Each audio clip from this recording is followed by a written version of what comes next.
और इस बीच एक और बड़ी खबर आपको बता दें कि थोड़ी ही देर में बीएमसी पार्षदों के साथ उद्धव ठाकरे की बैठक है। शिवसेना भवन में बीएमसी पार्षदों के साथ उद्धव की इमरजेंसी बैठक। बीएमसी पार्षदों को शिंदे के साथ जाने से रोकने की कवायद है। तो बीएमसी जहां पर पिछले 25 साल से शिवसेना काबिज है और ऐसे में क्योंकि ठाणे में जो पार्षद हैं उनका भी बागी रुख देखने को मिला है, ऐसे में बैठक ये बहुत अहम मानी जा रही है। विपिन चौबे हमारे साथ मातोश्री से लाइव जुड़े हुए हैं। विपिन, ये बैठक कितनी अहम मानी जाए क्योंकि ठाणे में जो विधायक है उनकी तरफ से कुछ बगावती सुर भी देखने को मिले?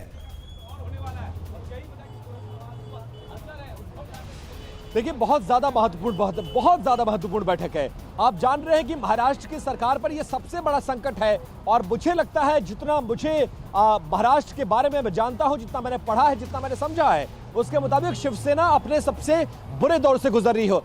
कितना से भी कितना बुरा दौर रहा हो, लेकिन उसके पार्टी के सांसद विधायक उसके साथ खड़े हैं। आज पार्षद तक उसको छोड़कर जा रहा है। ऐसा क्या हो गया, ये सबसे बड़ा सवाल है। क्या उद्धव ठाकरे के नेतृत्व में अब वो क्षमता नहीं बची कि वो अपने लोगों को रोक पाए? हालांकि आज उन्होंने अपने कैडर में जान फूंकने की कोशिश की, लेकिन बाजी उनके हाथ से निकल चुके हैं। इसीलिए मोर्चा अब शरद पवार ने संभाला है। पहले अपने दल के नेताओं से मुलाकात और अब कुछ फॉर्मूला लेकर पहुंचे हैं ताकि इस गिरती हुई सरकार को बचा सके और महाअघाड़ी गठबंधन बना रहे, क्योंकि सरकार रहेगी तभी गठबंधन है। सरकार चलेगी तो गठबंधन बिल्कुल विपिन, क्योंकि ग्रास रूट लेवल पर पार्षद बहुत अहम है और कुछ पार्षदों की तरफ से बगावती रुख, और इस पर यह बैठक बहुत अहम। बहुत शुक्रिया इस पूरी जानकारी के लिए। और इस बीच एक और बड़ी खबर आपको बता दें, महाराष्ट्र में सियासी संकट पर इस वक्त की बड़ी खबर है। डिप्टी स्पीकर नरहरी झिरवाल के खिलाफ अविश्वास प्रस्ताव का जो नोटिस है वो सामने आ गया है। नोटिस दिया गया, सोर्सेस के हवाले से खबर, एकनाथ शिंदे समर्थक विधायकों ने नोटिस दिया है। एकनाथ अपने साथ 40 विधायकों के समर्थन की बात कर रहे हैं और अब डिप्टी स्पीकर के खिलाफ ये नोटिस। आशीष, डिप्टी स्पीकर के खिलाफ, क्योंकि डिप्टी स्पीकर जो एनसीपी से है, ये किस तरह से इस पूरी प्रक्रिया को देखा जाए, इस पूरी एक्शन को देखा जाए एकनाथ शिंदे गुट की तरफ से?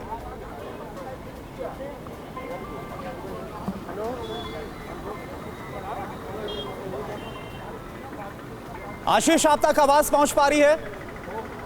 चलिए ठीक है, आशीष का हम रुख करेंगे, लेकिन इस बीच एक और बड़ी खबर, डिप्टी स्पीकर के खिलाफ अविश्वास प्रस्ताव का नोटिस। क्योंकि आप देखिए, एक तरफ जो बागी विधायक हैं उनके खिलाफ कार्रवाई की मांग शिवसेना की तरफ से की गई है, और वहीं अब जो एकनाथ शिंदे और जो गुट है बागी, उसने डिप्टी स्पीकर के खिलाफ अविश्वास प्रस्ताव का नोटिस दिया है।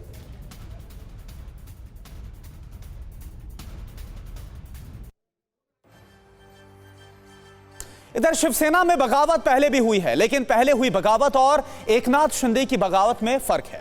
पहले चंद विधायक पार्टी से टूटे, लेकिन फिलहाल की जो राजनीतिक तस्वीर है वह ऐसी है कि एकनाथ शिंदे की बगावत शिवसेना की नींव पर अटकी हुई है।